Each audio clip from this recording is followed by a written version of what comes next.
पत्नी बार बार बोलती है कि मैंने सुना है तुम्हारे मित्र द्वारिकाधीश हैं, तो उनके पास जाते क्यों नहीं हो? तो सुदामा जी कहते हैं वो मेरा मित्र जरूर है, लेकिन मैं उसके पास इसलिए नहीं जाता कि मेरे पतले दुबले शरीर को देख करके, मेरे फटे हुए वस्त्रों को देख करके, मेरे मेरे मुखाकृति को देख करके कहीं ये ना सोचे कि गरीब है, कुछ मांगने आया है। मैं इसलिए उसके पास नहीं जाता। बाकी मैं नित्य अपने हृदय से उसका स्मरण करता हूं। लेकिन आज पत्नी ने हठ पूर्वक सुदामा जी से कहा कि आज तुमको जाना पड़ेगा। अपनी पत्नी के हठ के आगे कुछ ना कर पाए और श्री सुदामा जी द्वारिकाधीश से मिलने के लिए द्वारिकापुरी गए। 7 दिन तक चलते चलते चलते चलते सुदामा जी ने एक जगह जाके पूछा, भैया ये द्वारिकापुरी कितनी दूर है? तो किसी ने हंस के बताया, बोले द्वारिकापुरी का रास्ता तो आप कम से कम 60 किलोमीटर पीछे छोड़ के आ गए हो, वहां से भी कम से कम 100 किलोमीटर द्वारिका है, कब तक चलते रहोगे महाराज? सुदामा जी परम उदास हो गए, बोले क्या करें लाला, वैसे तो तू हमारे हृदय में रहे, लेकिन नगरी तेरी बड़ी दूर है। फिर भी श्री सुदामा जी महाराज एक नदी के किनारे हाथ की तकिया लगा करके सो गए और बोले, हे लाला, मैं तो तेरे पास आवे में सामर्थ्यवान ना हूं, लेकिन तोकू यदि मुझसे मिलना हो तो तू यहीं आ जाइयो। और ऐसा कह के सुदामा जी जैसे ही सोए, थोड़ी देर में नेत्र खोल करके देखा तो जय श्री कृष्ण नाम की ध्वनि हो रही है। चारों ओर स्वर्ण के आकार के बने हुए भवन दिखाई दे रहे हैं, सबके मुखमंडल पर जय द्वारिकाधीश, जय श्री कृष्ण सुनाई दे रहा है। सुदामा जी ने सबसे पूछा, भैया ये कौन सी नगरी है? मैं सोया तो कहीं नदी के किनारे था, लेकिन मैं यहां कैसे आ गया? किसी ने बताया, बोले महाराज ये द्वारिकापुरी है, द्वारिकाधीश की नगरी है। सुदामा जी नृत्य करने लगे, आनंदित हो गए। सबको जा जा करके बताते हैं, तुमको पता है ये द्वारिकाधीश जो है ना, ये मेरे मित्र हैं, मेरे सखा हैं, हम दोनों उज्जैन में साथ में पढ़े सांदीपनी गुरुकुल में। अब लोग बाग बड़े उल्टे सीधे भजन गाते हैं, सुदामा जी को ऐसा दिखा देते हैं कि द्वारपालों ने धक्का दे दिया, द्वारिका के लोगों ने सुदामा जी को अंदर नहीं आने दिया। यदि भगवान के द्वारपाल इतनी कुनीति करेंगे तो फिर वो भगवान के द्वारपाल नहीं कहलाएंगे। जब भगवान के द्वारपालों में ही इतना शिष्टाचार नहीं है कि ब्राह्मण को इस प्रकार से अवहेलना करेंगे, तो ऐसे भगवान के द्वारपाल हो सकते हैं? आप विचार करो। ऐसा बिल्कुल नहीं हुआ था कि धक्का दे दिया, फेंक दिया, सुदामा जी को मिलने नहीं दिया। सुदामा जी जब गए, जाकर के प्रार्थना की कि भैया हमारो नाम सुदामा है, हम इतनी दूर से आए हैं, कृष्ण के बचपन के सखा हैं, मेरी फटी हुई धोती, मेरे पतले दुबले शरीर को देख करके ये मत सोचना कि मैं कुछ मांगने आया हूं, वो मेरे मित्र हैं, मेरे सखा हैं, केवल उनसे मिलने आया हूं। द्वारपालों ने ससम्मान सुदामा जी को बिठाया और कहा कि महाराज हमारे द्वारिकाधीश के मित्र आप जैसे ही होते हैं।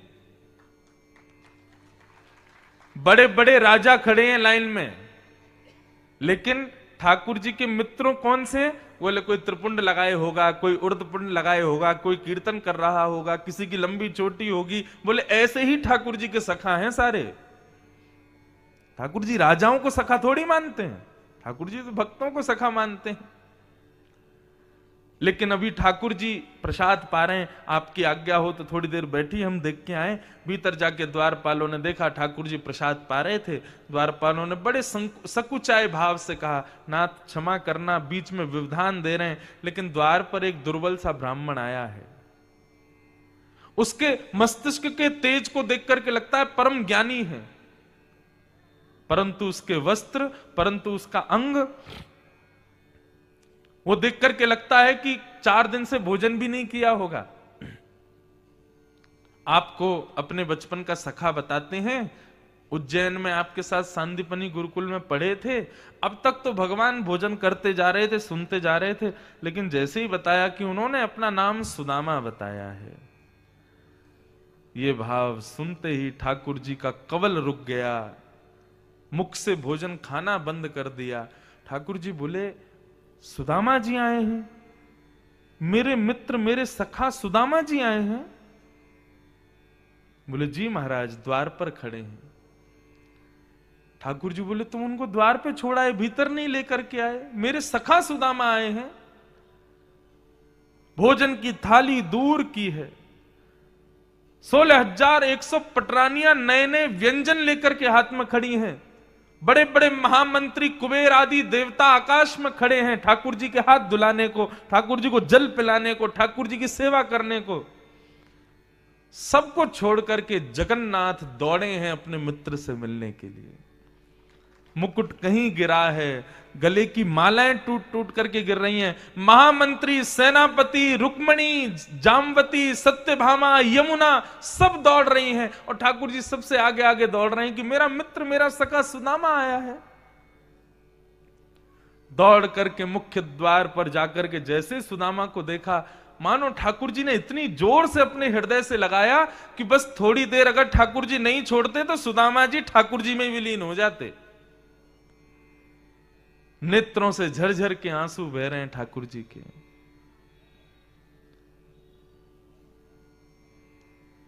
मैं एक भाव गाया करता हूं। ठाकुर जी का स्वभाव बहुत अच्छा है, ऐसा स्वभाव किसी का नहीं है। कितने कृपालु हैं, कितने दयालु हैं।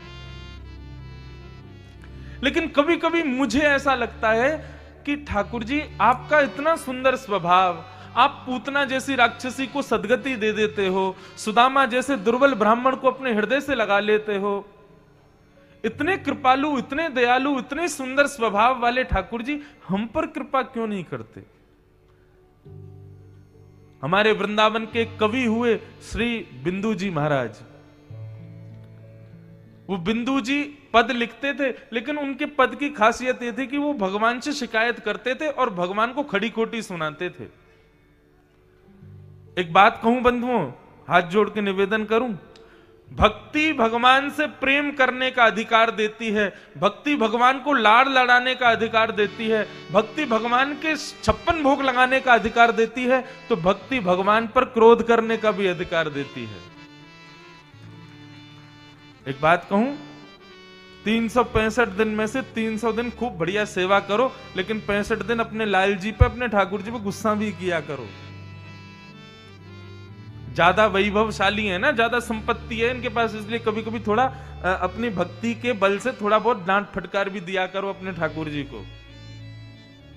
हम तो खूब डांटते हैं अपने ठाकुर जी को कभी कभी, लेकिन डांटने का अधिकार तभी मिलेगा जब पहले प्रेम किया हो।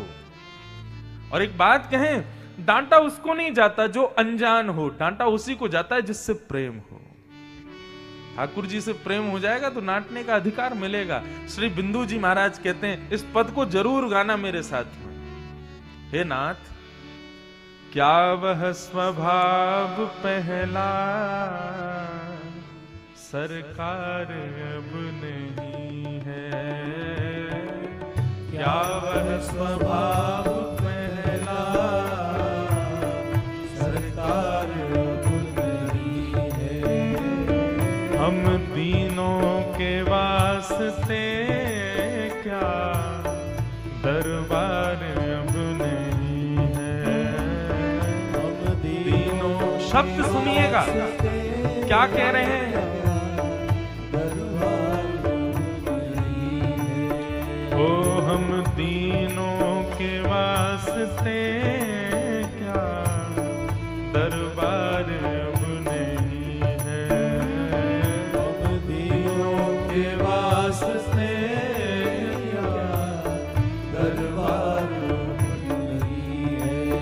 ओ या तो दयालु मेरी दृढ़ दीनता नहीं है, या तो दयालु मेरी दृढ़ दीनता नहीं। हे नाथ, आप मुझे मिलते नहीं हो, आप मुझसे बात करते नहीं हो, मुझे लगता है मेरी शायद दीनता में कोई कमी है, मेरी भक्ति में कोई कमी है। या तो दयालु मेरी दृढ़ दीनता नहीं है, या तो दयालु मेरी दृढ़ दीनता नहीं या फिर या दीनों की तुम्हें ही दरकार अब नहीं है, या दीनों की तुम्हें ही दरकार अब नहीं है। बिंदु जी महाराज पहले तो खुद को कोसते हैं, मेरी दीनता में कोई कमी है, लेकिन फिर बाद में बिंदु जी कहते हैं ना, मेरी दीनता में कोई कमी नहीं है, मेरी भक्ति में कोई कमी नहीं है। वास्तविकता तो यह है कि आपको दीनों की जरूरत ही नहीं है। ये शिकायत है ठाकुर जी से, या दीनों की तुम्हें ही दरकार अब नहीं है, या दीनों की तुम्हें ही दरकार अब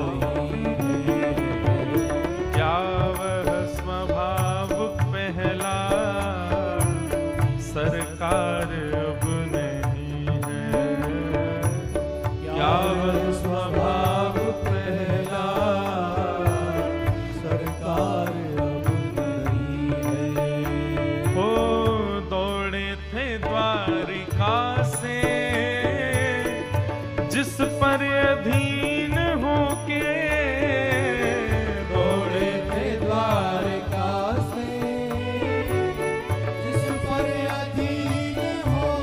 पर अधीन होके। भरी सभा में जब द्रौपदी को निर्वस्त्र कर किया जा रहा था, दुशासन द्रौपदी की साड़ी खींच रहा था, द्रौपदी सोच रही थी ये 5 पति हैं मेरे, दुनिया के 1 पति होते हैं, मेरे 5 पति हैं, रक्षा करेंगे मेरी। 5 की ओर देखा तो नीचे नजर करके बैठे थे। जब 5 से मदद नहीं मिली तब द्रौपदी बोली भीष्म पितामह, कृपाचार्य, द्रोणाचार्य ये सब मेरी रक्षा करेंगे, लेकिन बुजुर्गों ने भी कोई रक्षा नहीं की। तब द्रौपदी अपना बल लगाती है, मैं क्षत्रिय नारी हूं, मैं निर्वस्त्र नहीं हो पाऊंगी इतनी जल्दी। लेकिन दुशासन तब भी खींचने लगा। जब अंत में कोई काम नहीं आया तब दोनों भुजा उठा करके द्वारिकाधीश को पुकारा, हे द्वारिकाधीश रक्षमाम, हे जगन्नाथ रक्षमाम, मेरी रक्षा करो। भरी सभा में तुम्हारी बहन को निर्वस्त्र किया जा रहा है द्वारिकाधीश, मेरी लाज नहीं जाएगी। कल को कोई पूछेगा कौन निर्वस्त्र हुआ था, सब कहेंगे कृष्ण की बहन निर्वस्त्र हुई थी, मेरी रक्षा करो। तब दुशासन की भुजा थकित भई, वशन रूप भय श्याम। ठाकुर जी वस्त्र बनकर के प्रकट हो गए और दुशासन खींचते खींचते हार गया, लेकिन द्रौपदी को निर्वस्त्र नहीं कर पाया। आपने उसकी लाज बचाई, हमारी कब बचाओगे नाथ? दौड़े थे द्वारिका से जिस पर अधीन होके, दौड़े थे द्वारिका से जिस पर अधीन होके, उस अश्रु बिंदु से भी क्या प्यार अब नहीं है, उस अश्रु बिंदु से भी क्या प्यार अब नहीं है, क्या वह स्वभाव पहला सरकार अब नहीं है, क्या वह स्वभाव पहला सरकार अब नहीं है। हम दीनों के वास्ते क्या दरबार अब नहीं है, दीनों के वास्ते क्या दरबार अब नहीं है, ओ क्या प्यार अब नहीं है, क्या प्यार अब नहीं है, ओ दरबार अब नहीं है, दरबार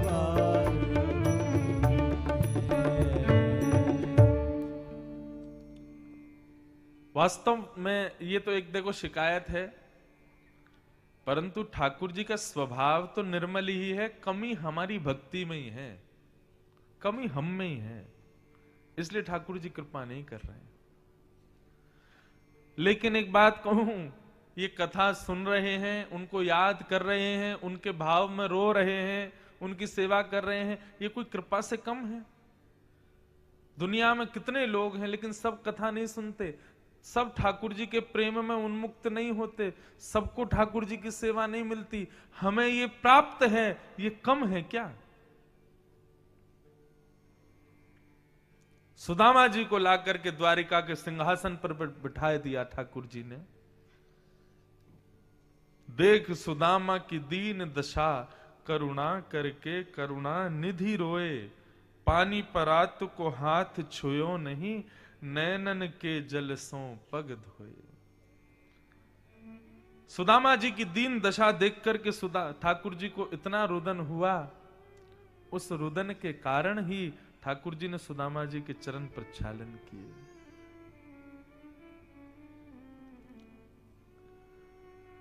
सुदामा जी महाराज से भगवान ने पूछा, और सुदामा जी आपका ब्याह हो गया? अब मित्रों की चर्चा हो रही है आपस में। भगवान सुदामा जी बोले, लाला मेरो ब्याह तो है गयो, 2 बालक भी हैं। ठाकुर जी बोले, हमको ब्याह में नहीं बुलाया आपने? सुदामा जी बोले, लाला हम छोटे मोटे आदमी, छोटे से ब्राह्मण, ब्याह भी कर्जा लेके कियो, तो को कैसे बुलाते? तू महाराज धीराज है, राजा है। अब मेरी छोड़, अपनी बता, तेने ब्याह कियो कि नहीं कियो? अब ठाकुर जी क्या बोले? चुप बिल्कुल। हाँ हो गए हमारे ब्याह भी। बोले हमारे ब्याह मतलब? कितने ब्याह हुए हैं? ठाकुर जी बोले, अब ये विषय अभी छेड़ना जरूरी नहीं है बात। बोले मैंने थोड़ी छेड़ो, तेने छोड़ो, तेने ही पूछी मेरो ब्याह भयो कि नहीं भयो, तो मैं भी पूछ रहा हूं तेरो ब्याह भयो कि नहीं भयो। ठाकुर जी बोले हाँ हो गए। अच्छा कहां है भाभी, कहां है, दर्शन कराओ। भगवान बोले भाभी से मिलोगे? बोले हाँ मिलेंगे। अब सुदामा जी को क्या पता थी 16,108 भाभियां हैं। सुदामा जी बोले भाभी से मिलवा। बोले लाला, तो ठाकुर जी बोले बैठे रहो, भाभी आ रही है प्रणाम करने। भगवान ने इशारा किया, आओ सब। अब महाराज लंबी लाइन लगी है, दूर तक जहां तक दृष्टि जाए खड़ी है माताएं। मैं रुक्मणी प्रणाम, देवी चरसो भाग्यवती रहो। दूसरी आई, मैं सत्यभामा प्रणाम, देवी चरसो भाग्यवती रहो। मैं जामवती प्रणाम, देवी चरसो भाग्यवती रहो। मैं कालिंदी यमुना प्रणाम, देवी चरसो भाग्यवती रहो। मैं मित्रविंदा, मैं लक्ष्मणा, मैं भद्रा, करते करते करते करते करते 500 भगवान की पत्नियां प्रणाम कर गई। सुदामा जी का तो हाथ ही थक गया आशीर्वाद देते देते। सुदामा जी बोले लाला कितनी और हैं? भगवान बोले 16,108। ये सब अपनी है? ठाकुर जी बोले तो क्या पड़ोस से थोड़ी आई है? सुदामा जी बोले लाला हमने एक ब्याह कियो तो को नहीं बुलायो, तो तू इतनो सुना रो, खुद ने इतने सारे ब्याह किए, अरे कोई एक में ही बुला ले तो हमें। ठाकुर जी बोले इनमें से कितने ब्याहों में तुम्हें खुद नहीं गया था, बिना दूल्हा की ब्याह है गए हो। ठाकुर जी की लीला अपरंपार। तो सुदामा जी बोले लाला देख मैं पतलो दुबलो ब्राह्मण, 500 बहुवन ने आशीर्वाद दे के हार गए हो, 16,000 कहां से पूरी करूंगो। तो एक काम कर लाला, अपनी सारी बहुवन की तरफ से तू मुझ को प्रणाम कर ले, मैं तो को आशीर्वाद दे दूंगा। आहा, द्वारिकाधीश प्रणाम कर रहे हैं सुदामा जी को और सुदामा जी उनको आशीर्वाद दे रहे हैं। बंधुओं, मित्र हो तो सुदामा जैसा, नहीं तो मित्र हो ही नहीं। आज द्वारिकाधीश यदि सोने की नगरी के राजा हैं, द्वारिकाधीश साक्षात लक्ष्मी के पति हैं, द्वारिकाधीश के यहां किसी वस्तु का अभाव नहीं है, ये सब सुदामा की कृपा है द्वारिकाधीश के ऊपर। आप कहोगे ऐसा कैसे कह सकते हो आप? जब कृष्ण सुदामा दोनों उज्जैन में पढ़ते थे सांदीपनी गुरुकुल में, तो एक दिन भृगु ऋषि भिक्षा मांगने आए।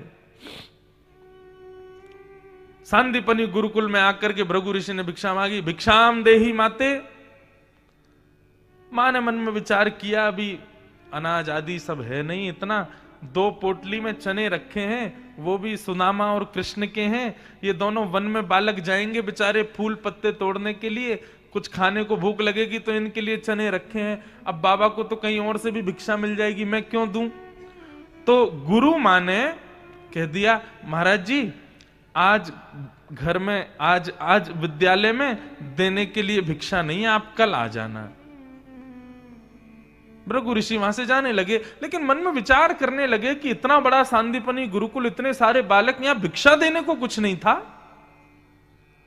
नेत्र बंद करके ध्यान किया तो चने की 2 पोटलियां दिखाई दे गईं, जो मां ने कृष्ण और सुदामा के लिए रखी थी कि दोनों वन में जाएंगे तो खा लेंगे। भृगु ऋषि ने विचार किया, बालकों की भूख की चिंता बहुत है मां को। एक ऋषि आया द्वार पर भिक्षा मांगने के लिए, उसको स्पष्ट मना कर दिया। मां, मैं भी श्राप देता हूं, जो इन चनों को खाएगा वो जीवन पर्यंत दरिद्र हो जाएगा, लक्ष्मीहीन हो जाएगा, उसके जीवन से लक्ष्मी चली जाएगी। आज अपनी भूख मिटा लेगा इन चनों से, लेकिन जीवन में अपनी भूख को कभी तृप्त नहीं कर पाएगा। ये मेरा श्राप है इन चनों को। भृगु ऋषि ये श्राप दे रहे थे और वहीं झाड़ी के पीछे तुलसी तोड़ रहे थे श्री सुदामा जी। और सुदामा जी ने ये बात सुन ली कि भृगु ऋषि ने मेरे और कृष्ण के पक्ष के रखे हुए चनों को श्राप दे दिया है। सुदामा जी के नेत्र सजल हो गए और मन में विचार करने लगे, मैंने अपने सखा कृष्ण को आज तक कुछ नहीं दिया, देने लायक हूं ही नहीं, मेरे पास कुछ है ही नहीं देने को।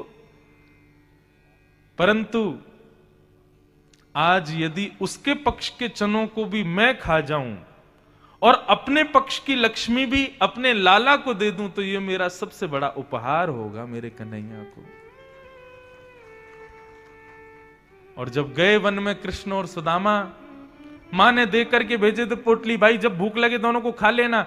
दोनों पत्ते तोड़ रहे थे, वृक्ष की टहनियों से कुछ लकड़ियां तोड़ के ले जाने के लिए तैयारी कर रहे थे। ठाकुर जी बोले, सुदामा बड़ी जोर की भूख लगी है, चलो दोनों वो चने रखे गुरु मां ने, खाएंगे।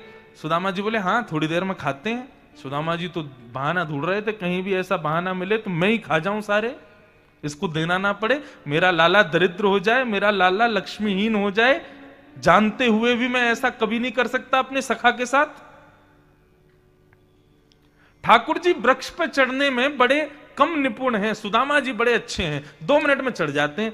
तो एक लंबा वृक्ष देख करके सुदामा जी दौड़ करके उस पर चढ़ गए और ठाकुर जी से बोले, लाला आजा। बोले, अरे सुदामा तुमको पता है मैं चढ़वे में इतना बढ़िया ना हूं। धीरे धीरे चढ़ने लगे ठाकुर जी। इतने में सुदामा जी ने पोटली खोली, चना खाने लगे, अपने पक्ष के खा गए। ठाकुर जी के पक्ष की पोटली खोल करके जैसे ही खाना शुरू किया, ठाकुर जी बोले, अरे रुक जाओ, मैं आ रहा हूं, मुझे भी भूख लगी है, मैं भी पाऊंगा। लेकिन सुदामा जी के नेत्र सजल हो गए। बोले, कन्हैया मुझको क्षमा कर दे, आज मैं तुमको ये चने नहीं दे सकता। ठाकुर जी बोले, सुदामा जी मुझको भूख लगी है, मत खाओ आप। लाला तू कल भोजन कर लियो, लेकिन आज भूखो रह ले। तू आज भूखो रहेगो तो जीवन भर तृप्त रहेगो।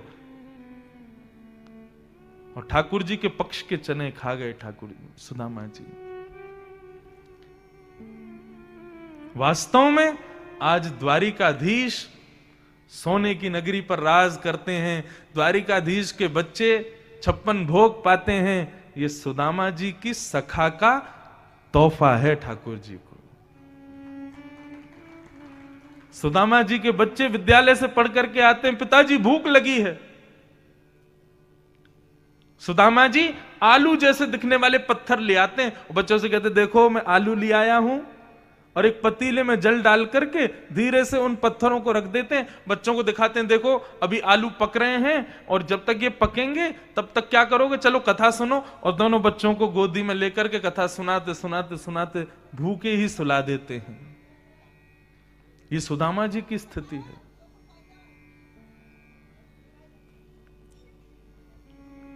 सखा हो तो सुदामा जैसा, ना तो ना हो। भगवान ने बड़ी कृपा की। सुदामा जी वापस लौट करके गए तो सुदामा मंदिर देख डरे, यहां तो हटी मेरी छोटी सी झोपड़ी, आप कंचन महल खड़े। कंचन महल देख करके सुदामा जी ने द्वारपालों से पूछा, ये कौन सी नगरी है भैया? बोले कि ये सुदामा नगरी है।